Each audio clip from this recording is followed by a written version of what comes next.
early 1980, a young Israeli man by the name of Yossi decided that he was going to take a year off of his studies to go and do his dream, which was to explore as much of the world as possible before beginning his dream job as an entrepreneur.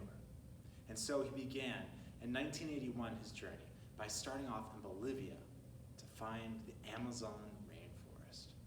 As soon as he sat down in La Paz, he began looking for potential tour guides, and on his destination to look for a tour guide, he ended up running across an old American friend, as well as a Swiss school teacher.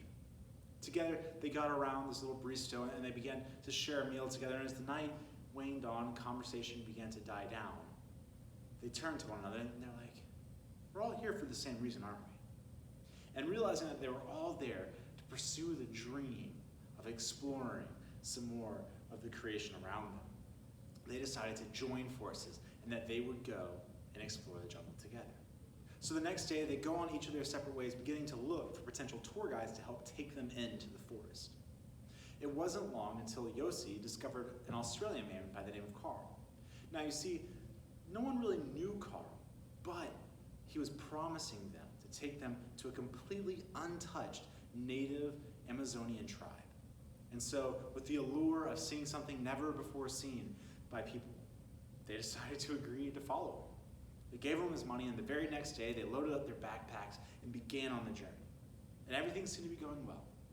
But little did they know that this journey would change their lives forever.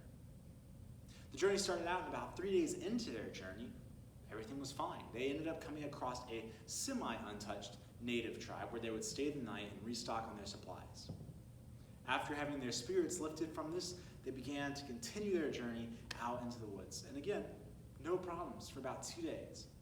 But then, as they were going, they looked back and they realized that the Swiss school teacher, well, he was going a little slower than the rest of them. And because of this, they made him sit down like, dude, we know something's up. You gotta tell us what's going on.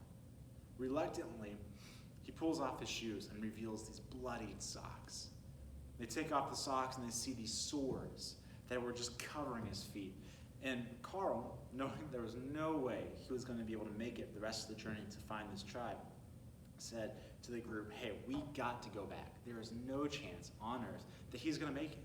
We got to go back to that native tribe that we found earlier and hope that he can heal enough there that then he can go back into civilization.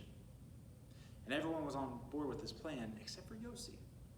You see, Yossi did not want to give up on his dream to see as much as he could. The allure of seeing this untouched tribe was too much for him. And so he insisted that they continue on, that they push on. Carl at first was reluctant and said, dude, no way, this guy isn't going to make it, and suggested that they split up. But Carl knew that splitting up would be a death sentence for Yossi. However, Yossi was persistent, and so Carl eventually told him, look, all you have to do is follow the river. Follow this river down, and if you cross the side when you see the village, you'll be fine. You'll get there.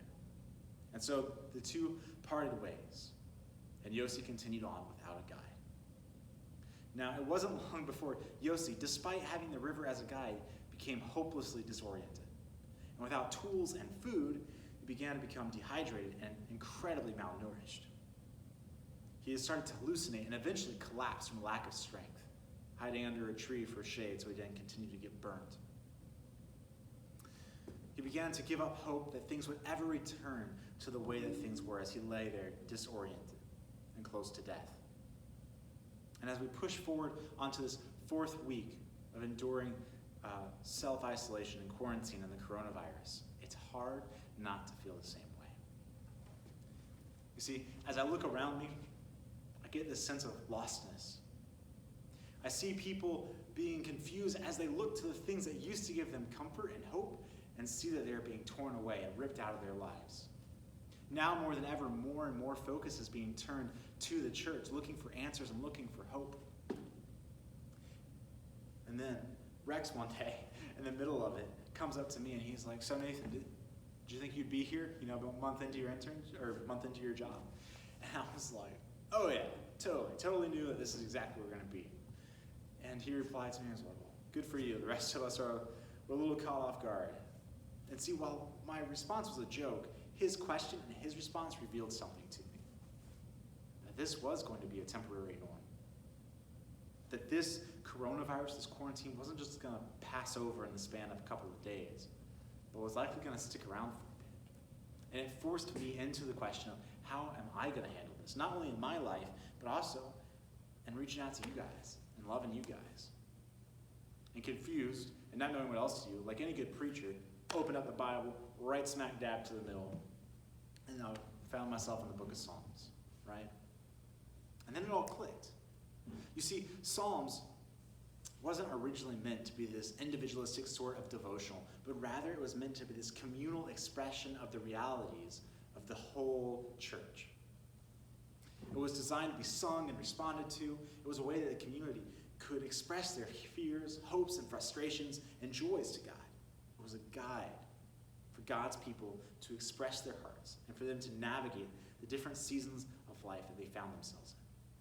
There were prayers and psalms for every occasion and every feeling that anyone in the congregation might be feeling, including the sense of disorientation that the whole world is feeling right now.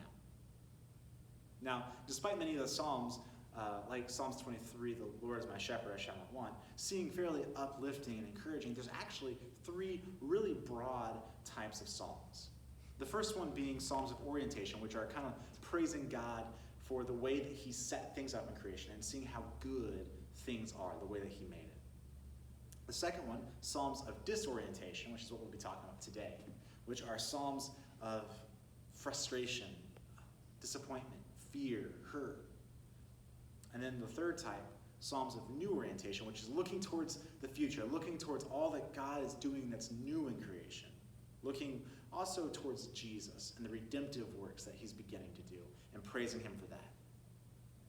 Each of these giving way to the next. You see, none of them were meant to be a permanent season.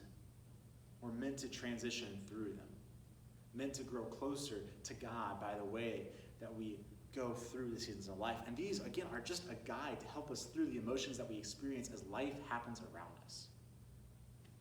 And each of them serving not only as a voice to our frustrations, but also a voice to our hopes, our dreams, our happiness. And you see, when we come together in a community and embrace the liturgy of the Psalms, what happens is we find ourselves being surrounded by a community that acknowledges our realities, our sufferings, and our hopes, and comes around to lift us up in prayer. When we face times of great joy, the Psalms can be used to praise. When we face times of doubt, the Psalms can be used as an expression of that doubt. And when we face times of happiness or disorientation or sadness or joy, the Psalms can give us a voice to express our hurt and our struggles. And when said in community, serves as a way to remind us that we are not alone in this. So, what I'd like you guys to do now is to take turns, each of you reading one verse of Psalms chapter 22, verses 1 through 11. Don't rush through it, but take each verse slowly. Listen to what each other has to say. Imagine that that voice is your own. Allow yourself to admit that the circumstances that we find ourselves in right now are not easy. Wrestle with it. Be real with yourself. And let each person's verse speak to you.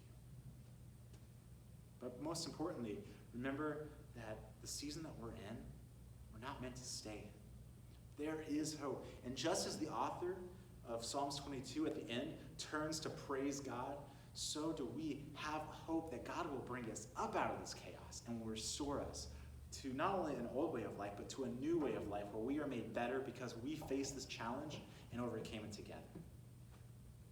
So, you guys are dismissed. However, if you are new here and haven't had a chance to join us before, we invite you to go ahead and comment down below with your name and your grade, and I would love to get you plugged up with a leader, and we'd have you be a part of that conversation. Well, look forward to seeing you guys soon.